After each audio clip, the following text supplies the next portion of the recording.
స్వచ్ఛత అంటే నందిని పాలు మరియు పెరుగు. పాస్టర్ ప్రవీణ్ పగడాల డెత్ మిస్టరీ అయితే ఇంతవరకు దాదాపు వారం రోజులు కావస్తోంది. ఇంతవరకు ఆ మిస్టరీ వీడలేదని చెప్పాలి.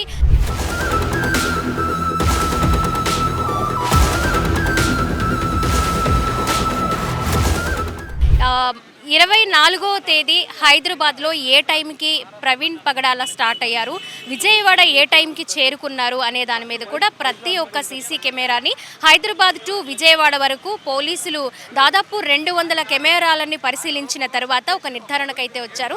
విజయవాడ రామవరపాడు రింగ్ దగ్గర ఆయన 5 గంటల 20 నిమిషాలకి అక్కడికి చేరుకున్నారు. అక్కడి నుంచి దాదాపు 4 గంటల నుంచి 5 గంటల వరకు అక్కడే ఆయన ఉండిపోయారు. చాలా నీరసంగా ఉన్నారు. 2 గంటల పాటు పక్కనే ఉన్న పార్క్ బెంచ్ లో ఆయన పడుకుని ఉన్నారు అని ప్రత్యక్ష సాక్షులు చెప్తూ ఉన్నారు. ఇక్కడ మనకి రామవరపాడు రింగ్ దగ్గర ఒక కార్నర్ లో ఉన్న అమరావతి టీ స్టాల్ దగ్గర ఉన్నారు. ఇక్కడ ప్రత్యక్ష సాక్షి అయితే మనతో ఉన్నారు. ఆయన మాటల్లో మనం తెలుసుకుందాము. ఇక్కడ ఏ టైంకి పాస్టర్ ప్రవీణ్ పగడాల చేరుకున్నారు, అక్కడ ఆయన పరిస్థితి ఎలా ఉంది, ఆయన లైవ్ లో చూశారు, కొన్ని సలహాలు కూడా ఇచ్చారట. ఇక్కడే ఉండండి, కొంత టైం మీరు రెస్ట్ తీసుకుంటే కాస్త ఫ్రీ అవుతారు అనే సలహాలు కూడా ఇచ్చారని ఆయన మాటల్లో మనం వింటున్నాం. ఒకసారి మాట్లాడే ప్రయత్నం చేద్దాం. ఏమండి, చెప్పండి, అసలు ఏ టైంకి మీరు పాస్టర్ గారిని చూశారు, ఆయన పరిస్థితి ఎలా ఉంది? మీరు కొన్ని సలహాలు ఇచ్చారని కూడా వినిపిస్తుంది, ఆయన కొంతసేపు ఇక్కడ రెస్ట్ తీసుకోమని. ఏం జరిగింది అసలు, మీరు ఏం ఆయనలో గమనించారు? హెల్మెట్ పెట్టుకుని ఉన్నారండి, మాస్క్ అయితే తీయలేదు. ఎస్ఐ గారు అక్కడ నుంచి సుబ్బారావు ఎస్ఐ గారు ఇక్కడ నుంచి తీసుకొచ్చి ఉన్నారు నా దగ్గరికి. కొంచెం టీ ఇవ్వమని చెప్పున్నారు. నేను ఒక్కనే ఉన్నాను షాపులో. అయితే టీ ఇవ్వంటే ఇచ్చాను. టైం ఎంత అయిందండి? 7:38 లోపు ఉంటుంది టైము, రాత్రి. అయితే ఫస్ట్ నీళ్ళు ఇస్తే మాస్క్ తీసి ఫేస్ కడుక్కున్నారు. తర్వాత టీ ఇచ్చాను. ఇక్కడ నిలబడి ఉన్నారు, ఇటు తిరిగి నిలబడి ఉన్నారు, ఈ పొజిషన్లో ఉన్నారు. ఎస్ఐ గారు ఇక్కడ ఉన్నారు. నేను టీ ఇచ్చినాను, తాగి ఇక్కడ పెట్టున్నారు గ్లాసు. పెడితే సరే అని చెప్పేసి ఎస్ఐ గారు ఇలా తీసుకెళ్లారు. ఆ సీసీ కెమెరాలో మొత్తం రికార్డ్ అవుతుంది. మొత్తం తీసుకెళ్ళినప్పుడు అక్కడ తీసుకెళ్ళినాక నన్ను పిలిచారు మళ్ళీ ఎస్ఐ గారు. బాబు ఇట్రా అంటే, ఏం సార్ అన్నాను. బుల్లెట్ బండికి డోమ్ పగిలింది. ఇక్కడ బుల్లెట్ బండికి రౌండ్ డోమ్ ఉంటుంది, డోమ్ పగిలింది. ఆ డోమ్కి పగిలింటే పెట్టినాను. సార్ పగిలి ఊడింది, మొత్తం పగిలింది, ఊడిపోయింది మొత్తం. అయితే దారం తీసుకురమ్మంటే నేను పొట్టాలు కట్టే దారం ఉంది తెల్లది, అది కట్టినాను. కట్టింది కూడా ఉంటుంది, బుల్లెట్ బండికి ఉంటుంది, మొత్తం సీసీ కెమెరా రికార్డ్ అయి ఉంటుంది. తర్వాత ఉండలేదు, దారం ఉండకపోతే ఇనుప సువ్వు ఉంది నా దగ్గర, అది తీసుకొద్దామని ఇలా వచ్చినాను. పాస్టర్ గారు అక్కడ కూర్చొని ఉన్నారు, హెల్మెట్ పెట్టుకొని ఉన్నారు, మాస్క్ తీసుకున్నారు. అయితే ఎస్ఐ గారు లోపల చూద్దామని చెప్పేసి అటు వెళ్ళారు. నేను ఇక్కడికి వచ్చినాను, బండి వేసుకుని వెళ్ళారండి. సీసీ కెమెరాల్లో బయటకు వచ్చిన ప్రతి విజువల్లో కూడా ఆయన హెల్మెట్ తీయలేదు, ఫేస్ కి తీయలేదు. ఇక్కడికి వచ్చినప్పుడు హెల్మెట్ తీసారా? హెల్మెట్ తీయలేదు, మాస్క్ మాత్రం తీసి ఫేస్ కడుక్కొని టీ తాగారు. హెల్మెట్ ఏం తీయలేదు. మీరు అప్పటికి గుర్తుపట్టారండి ఆయన ఒక పాస్టర్ అని? మీరు ఏమన్నా గుర్తుపట్టగలిగారా? లేవండి, మీసాలు ఏం లేవు, మీసాలు గడ్డలు ఏం లేవండి. ఆయన ఏ టైంకి ఇక్కడ నుంచి వెళ్ళిపోయారండి మీరు చూసినప్పుడు? ఆయన పరిస్థితి ఎలా ఉంది? మా దగ్గరకు వచ్చినాక ఇక్కడ 35 మినిట్స్ ఉన్నారండి, 35 మినిట్స్ ఉన్నారు. అక్కడ కూర్చున్నారు. ఆయన బిగించినాక ఎస్ఐ గారు మాట్లాడారు, రెస్ట్ తీసుకోమని చెప్పారు. మాట్లాడే ప్రయత్నం చేశారు. ఆయన రాజమండ్రి వెళ్ళాలని చెప్పారు. చెప్పాము, ఈ పొజిషన్లో వెళ్ళకూడదండి, ఎక్కడికి వెళ్తాను ఎస్ఐ గారు అడిగి ఉన్నారు. అదే విధంగా చెప్పారు. అయితే రెస్ట్ తీసుకోండి, నీరసంగా ఉన్నారు కదా అని చెప్పేసి చెప్పారు.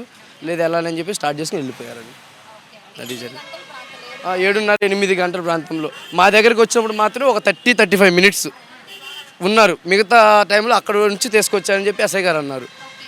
ఎస్ఐ గారే తీసుకొచ్చారు నా దగ్గరికి, ఇక్కడ నుంచి బండి పెట్టి ఇక్కడ తీసుకొచ్చారు. ఎస్ఐ గారే మాట్లాడారు. ప్రవీణ్ పగడాల గారి అభిమాని ఉన్నారు, అలాగే క్రైస్తవ సోదరులు. ఆయన కొన్ని అనుమానాలు వ్యక్తం చేస్తూ ఉన్నారు. నిజాన్ని బయటకు వస్తుందా కూడా ఎందుకు వెల్లడించలేకపోతున్నారు అని కూడా ఆయన విచారణ వ్యక్తం చేస్తున్నారు. ఒకసారి ఆయన ఏమనుకుంటున్నారో అడుగుదాం. సార్ చెప్పండి, మీరు ఏమనుకుంటున్నారు? ప్రవీణ్ పగడాల గారు ఇక్కడికి వచ్చారు, ఎస్ఐ గారు నేను మాట్లాడాను, తీశానని అంటున్నారు.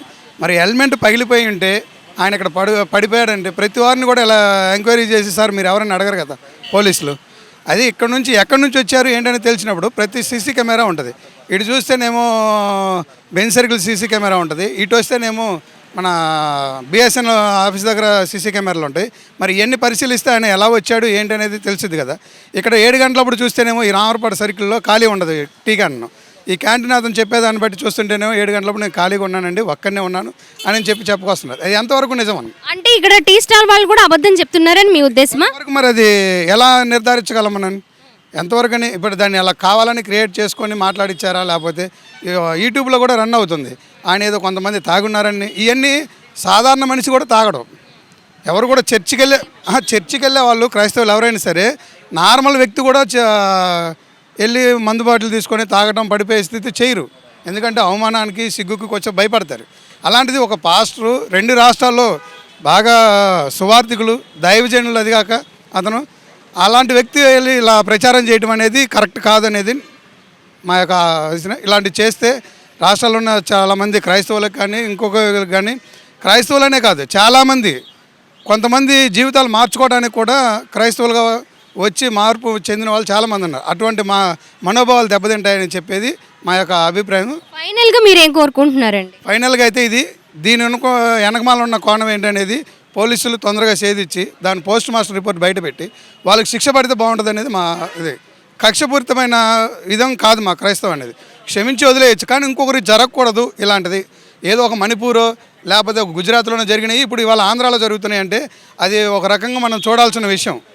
దాన్ని ప్రతి ఒక్కరూ ఆలోచించి దాన్ని ముందుకు తీసుకుపోతారని చెప్పి దాని వెనకమాల ఉన్న ప్రతి ఒక్కరిని బయటికి లాక్కొస్తే బాగుంటుంది అనేది మీ మీడియా ప్రతినిధుల ద్వారా మా యొక్క వినపం తెలియపరుస్తాం. కావాలని ఒక డమ్మీ ప్రవీణ్ని క్రియేట్ చేసి కావాలని అలా చేశారు.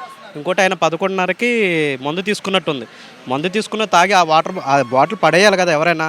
కానీ చనిపోయిన దగ్గర కూడా 11:40కి ఆ బాటిల్ ఉంది, కానీ ఆ బాటిల్ పగలలేదు.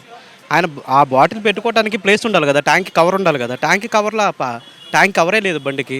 అంటే హైదరాబాద్ నుంచి విజయవాడ రావడానికి మధ్యలోనే ఆయన ఎవరో ఏదో చేసేసారు, డమ్మీ ప్రవీణ్ని ఇక్కడికి పంపించారు.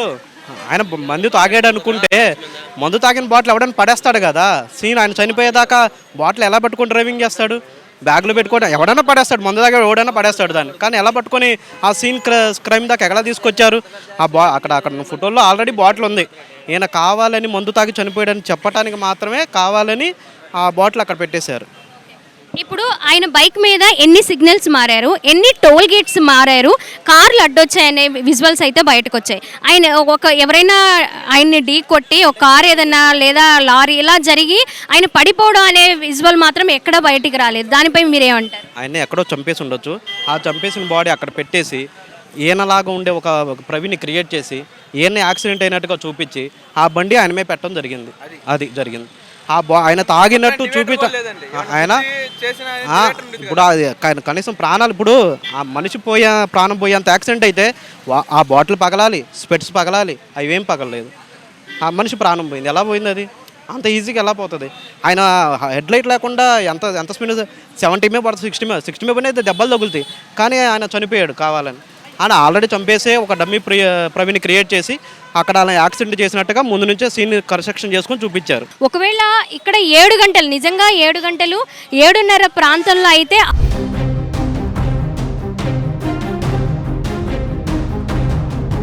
రామవరపడు ప్రాంతంలో చాలా ట్రాఫిక్ అనేది ఉంటుంది రెగ్యులర్గా. అలాంటి టైంలో ఇక్కడ ఆగిన ప్రతి ఒక్కరిని, రెస్ట్ తీసుకుంటున్న ప్రతి ఒక్కరిని ఎస్ఐ గారు వెళ్ళి అడగడం అనేది ఉండదు. అలాగే టీ స్టాల్ దగ్గరికి తీసుకురావడం, ప్రత్యేకమైన శ్రద్ధ చూపించడం అనేది ఉండదు. సో అలాంటప్పుడు ఆయన ఎందుకు ఇక్కడికి తీసుకొచ్చారు? ఒకవేళ డమ్మీ ప్రవీణ్ అంటే హైదరాబాద్ నుంచి విజయవాడ వస్తున్న మధ్యలోనే ఆయన ఎవరైనా ఏమైనా చేశారా? అక్కడ చేసి ఈ డమ్మీ ప్రవీణ్ ఇక్కడికి తీసుకొచ్చి ఒక సీన్ క్రియేట్ చేయాలి, ఆయన ఎక్కడెక్కడ ఆగి ఉన్నారు, ఆయన సిచ్యువేషన్ ఎలా ఉంది అని తెలియడం కోసమే ఆయన్ని ఒక కొత్త ప్రవీణ్ని సృష్టించారా అనే అనుమానాలు కూడా వ్యక్తమవుతున్నాయి. రామవరపాడు రింగ్ దగ్గర ఇక్కడ నేను ఎక్కడైతే నిలబడి ఉన్నానో అక్కడే పాస్టర్ ప్రవీణ్ పగడాల గారు కూర్చొని ఉన్నారు. ఇక్కడే కూర్చొని ఆయన రెస్ట్ తీసుకుంటూ ఉండగా ఇక్కడే పక్కనే ఉన్న ఒకసారి మనం చూడొచ్చు పోలీస్ కంట్రోల్ రూమ్. ఆయన దాదాపు 2 గంటల పాటు ఇక్కడే కూర్చొని ఉన్నారు. సో ఈ నేపథ్యంలో ఆయన ఎందుకు ఇంతసేపు కూర్చొని ఉన్నారు అనే దాని మీద కూడా ఆయన విధుల్లో ఉన్న ఎస్ఐ సుబ్బారావు గారు వచ్చి ఎందుకు ఇంత టైం కూర్చున్నారు, ఏం జరిగింది, ఎక్కడి నుంచి వస్తున్నారు అనే వివరాలు ఆయన అడిగి తెలుసుకుంటూ ఉన్నారు. ఈ నేపథ్యంలోనే ఆయన హైదరాబాద్ నుంచి విజయవాడ చేరుకున్నాను, ఇక్కడి నుంచి రాజమండ్రి వెళ్ళాలి అని చెప్పారు. అక్కడ విధుల్లో ఉన్న పోలీస్ ఏమనుకున్నారు అంటే ఆయన చాలా ఎండల్లో నుంచి వచ్చారు, మధ్యాహ్నం టైంలో బయలుదేరారు కాబట్టి కాస్త నీరసంగా ఉన్నారు, టీ ఆర్ కాఫీ తీసుకుంటే కాస్త రిలాక్స్ అవుతారనే ఉద్దేశంతో ఆయన్ని పక్కనే ఉన్న టీ స్టాల్ దగ్గరికి తీసుకువెళ్ళారట. టీ స్టాల్లో వర్క్ చేస్తూ ఉన్నటువంటి ఒక వ్యక్తితో మనం మాట్లాడడం జరిగింది. సో ఇక్కడ ఆయన బండి పెట్టుకొని ఇక్కడే ఆయన కూర్చొని ఉన్నారు.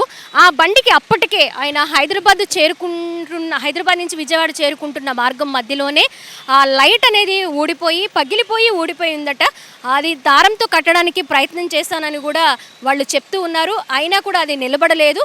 కొంచెం ఒక వైర్తో కట్టడానికి ప్రయత్నాలు జరిగాయి, అయినా కూడా అవి ఫలించలేదని చెప్పారు. సో అక్కడ టీ తాగి అక్కడ కప్ పెట్టేసి వెంటనే నేను రాజమండ్రి వెళ్ళాలి అని కూడా ఆయన వెళ్ళిపోయారని తెలిసింది. మరి దాదాపు 1 కాదు 2 కాదు 200 సీసీ కెమెరాల్లో ఆయన ఇక్కడ ఆగి ఎందుకు ఇంత టైం వెయిట్ చేశారు, ఆయన ఎందుకంత నీరసంగా ఉన్నారు, ఆయనకి ఏమయ్యింది అనే దాని మీద కూడా పోలీసులు విచారణ కొనసాగిస్తూ ఉన్నారు. ఈ నేపథ్యంలోనే ఆయన చనిపోయి వారం కావస్తోంది, అయినా కూడా పోస్ట్ మార్టం రిపోర్ట్ ఎందుకు బయటికి రాలేదు, అండ్ అలాగే ఆ చనిపోయిన ప్రాంతం వద్దకి డాగ్ స్క్వాడ్ని ఎందుకు తీసుకువెళ్ళలేదు, డాగ్ స్క్వాడ్ని తీసుకెళ్తే అసలు ఏం జరిగింది అనేది వెంటనే బయటకు వస్తుంది కదా అని కూడా క్రైస్తవ సోదరులందరూ కూడా రకరకాల రూపేణ నిరసనలు వ్యక్తం చేస్తూ ఆ మిస్టరీ ఛేదించాలి, పోలీసులు ఏం జరిగిందో బయట పెట్టాలి, నిజంగానే ప్రమాదవశాత్తు చనిపోయారా లేకపోతే ఆయన మీద కక్షతో కావాలని ఎవరైనా దాడి చేశారా, వెనక ఉన్నది ఎవరు అనేది బయట పెట్టాలని కూడా నిరసనలు కొనసాగిస్తూ ఉన్నారు. అంతేకాకుండా ఆయన ఒక మాట అయితే చెప్పారు, వీడియోస్లో చాలా చూపిస్తూ ఉన్నారు, మనిషిని మనిషిలానే చూడండి, మతాన్ని మనిషికి ఆపాదించొద్దు అని కూడా ఆయన కొన్ని మాటలు వినిపించాయి. సో ఈ నేపథ్యంలోనే ఆయన ఆ మాటలు మాట్లాడడం వల్లే ఆయన మీద కక్ష కట్టి దాడి చేశారని క్రైస్తవ లోకమంతా, క్రైస్తవ సోదరులు అంతా కూడా నినాదాలు వ్యక్తం చేస్తూ ఉన్నారు. ఒకవేళ ప్రవీణ్ పగడాల కాకుండా వేరే వ్యక్తిని డమ్మీ అతన్ని తీసుకొచ్చి ఇక్కడ కూర్చోపెట్టారు, అలాగే టీ తాగించారు అని కూడా కొంతమంది ప్రవీణ్ పగడాల అభిమానులు వాళ్ళ అనుమానాలను వ్యక్తం చేస్తున్నారు. కెమెరా పర్సన్ కృష్ణతో స్వాతి, సుమన్ టీవీ, విజయవాడ నుంచి.